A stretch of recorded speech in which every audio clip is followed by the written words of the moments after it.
इस वीडियो में मैं आपको बाकी हैंड स्टिच लगाना बताऊंगी। तो ये वाला जो लगा रही हूँ ये है लॉन्ग एंड शॉर्ट। इसमें हमने पहले लॉन्ग स्टिच लगाया है, अब हम इसे शॉर्ट लगाएंगे। जैसे आपको दिख रहा होगा कि मैंने जो बॉक्स बनाया है उसमें पहले आधे में स्टिच लगाया है ऊपर से, और फिर वैसे ही नीचे से वहीं तक स्टिच लगाया है जो पहले आधा लगाया था। और अब हम लॉन्ग स्टिच लगाएंगे जो पूरे बॉक्स में आएगा इस तरह से।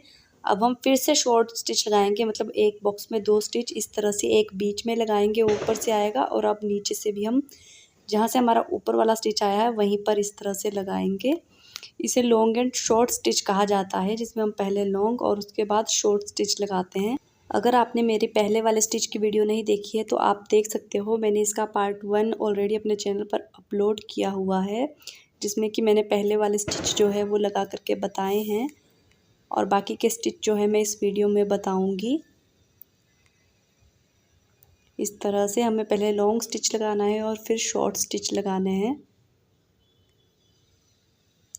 अब मैं आपको फ्रेंच नोट बनाना सिखाऊंगी, जिसमें मैंने नीचे से सुई को डाल लिया। अब हम इस तरह से सुई में से धागे को राउंड राउंड घुमाएंगे और इसे वहीं से वापस सुई को नीचे डाल करके इस तरह से हमारा फ्रेंच नोट बन जाएगा। आप यहाँ पर जैसे राउंड राउंड घुमा रहे हो, आप ज़्यादा भी घुमा सकते हो, इससे ये नोट जो है बड़ा बनेगा। अगर कम घुमाओगे तो छोटा बनेगा। तो इस तरह से आपको इसे बना लेना है। फ्रेंच नोट को हम जब नॉर्मली सूट में एम्ब्रॉयडरी करते हैं उसमें जो हम फ्लावर डिज़ाइन डालते हैं उसके लिए भी इस तरह इसका यूज़ करते हैं। इस तरह से उसमें फ्लावर बनाते हैं।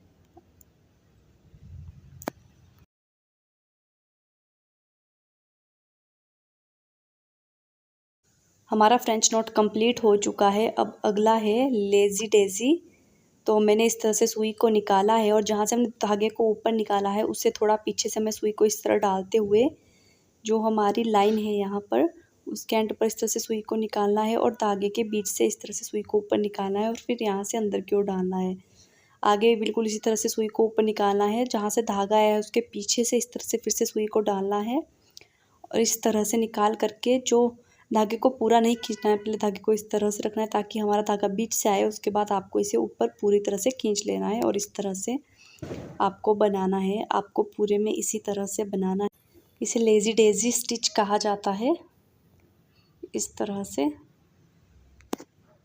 ये एक फ्लावर तरह का होता है, मतलब मैंने जो पहले पेंसिल के निशान लगाए हैं उससे अगर मैं फ्लावर टाइप में लगाती तो ये पूरा फ्लावर की तरह बनता, लेकिन मैंने सिर्फ आपको समझाने के लिए इसे बनाया है।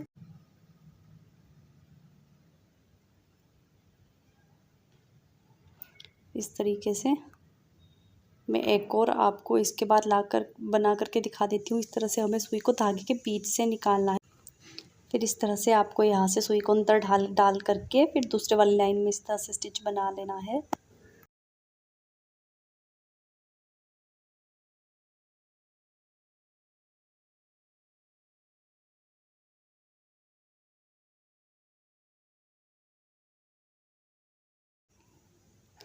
अब इसे यहाँ से डाल करके यहाँ पर हम इस स्टिच का एंड कर लेंगे। अब हम स्ट्रेट स्टिच लगाएंगे, तो इसमें हमें इस तरह से सुई को निकाल लेना है साइड से स्टार्टिंग से, और बस यहाँ पर जो एंड है वहाँ पर इसे इस तरह से डाल लेना है। इसे जो है स्ट्रेट स्टिच कहते हैं, जो कि सबसे ज़्यादा इजी है। अब है फेदर स्टिच। मैंने लिखने में थोड़ी मिस्टेक की है, तो इसे फेदर स्टिच कहा जाता है। इस तरह से इसमें हमने 4 लाइनें बनाई है। फर्स्ट वाले में से सुई को निकाला और तीसरे में डाला, और फिर दूसरे में से फिर से निकाल करके धागे को उसके बीच में रखना है। इस तरह से मैंने यहाँ से डाला। अब मैं बीच वाले में से निकालूंगी तो धागे को इस तरह से रखना है कि जब हम सुई को ऊपर निकालें तो वो बीच में से आए, धागे के बीच से। इस तरह से आप देख सकते हो मैंने धागे को पूरा नहीं खींचा है, और अब सुई को निकालते हुए फिर मैंने धागे को पूरा खींचा है। इसे फेदर स्टिच कहा जाता है। इस तरीके से आपको इसे निकाल लेना है। ये बहुत ज़्यादा इजी है, अगर आप ध्यान से देखोगे तो आपको आसानी से समझ आ जाएगा। इस तरह से, और धागे के बीच से सुई को निकालना है जिससे कि ये इस तरह की शेप में आ जाता है। इसके बाद है हमारा नेक्स्ट स्टिच। इसका हम यहाँ पर एंड कर लेंगे इस तरह से वापस डाल करके। अब हम नेक्स्ट स्टिच बनाएंगे। इसमें भी मैंने 2 लाइनें ली है। इसमें हमने फर्स्ट वाले में से इस तरह से सुई को निकाला है, और फिर इस तरीके से, मतलब निकाला है और थोड़ा सा फिर आगे से ऊपर डाल के फिर इस तरह से पीछे से धागे के ऊपर को नहीं लेकर के आएंगे हम, फिर इस तरीके से आपको करते जाना है बस। और फिर पीछे से फिर जो धागा डाला है उसके एंड तक इस तरह से करना है। और अब आपको नीचे वाली लाइन में भी इसी तरह से कर लेना है।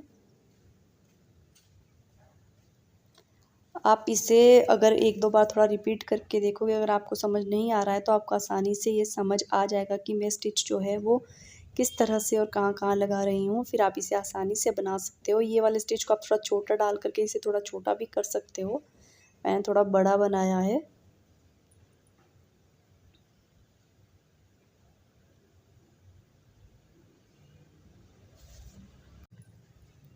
और इस स्टिच को हम यहाँ पर इस तरह से डालते हुए इसको भी यहीं पर एंड कर लेंगे।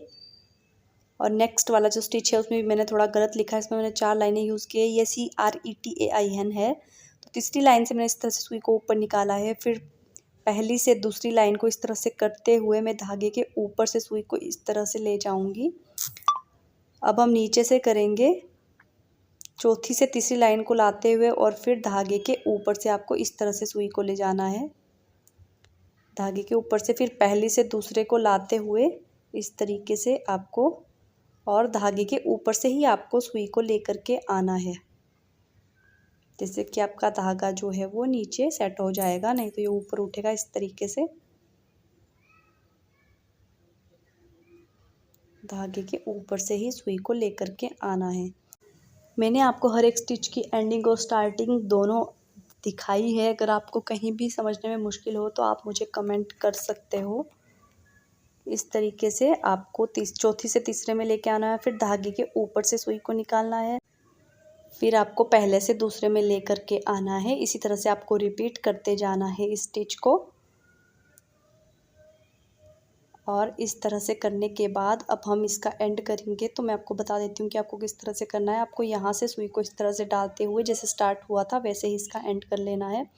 इस तरह से मैंने आपको ये सारे स्टिच जो है बताए हैं। अगर आपने पहले वाली वीडियो नहीं देखी है तो आप देख सकते हो, मैंने उसका लिंक डिस्क्रिप्शन में दे रखा है।